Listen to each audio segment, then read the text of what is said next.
মুহূর্তে আছি মাছের দোকানে। তো জ্যান্ত মাছ খুঁজে খুঁজে আর পেলাম না, শেষ পর্যন্ত কী মাছ কিনছি তোমাদেরকে আমি দেখাচ্ছি। কারণ আমার ডগিকে জ্যান্ত মাছের ঝোল ভাত খাওয়াতে বলেছে, তো আমি এই কারণে এখন মাছ খুঁজে আর পেলাম না।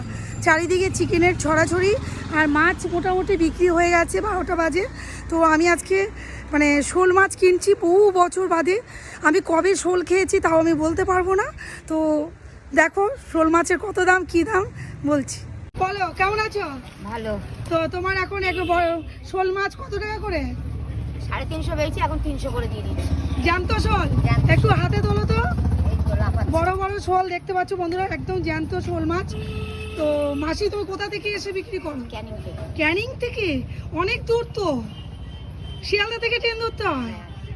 তো শোল মাছ দেখতে পাচ্ছ, তিনটে কত হচ্ছে? 800 টাকা হয়েছে, 300 টাকা করে কেজি। তো নিচ্ছি, দাও কাটাকাটি করো। জ্যান্ত শোল আমার মাম্মানকে আমি খাওয়াবো। শোল শোল দিয়ে হবে জ্যান্ত মাছের ঝোল। কার কার পছন্দ বলে ফেলো। চলো শোল।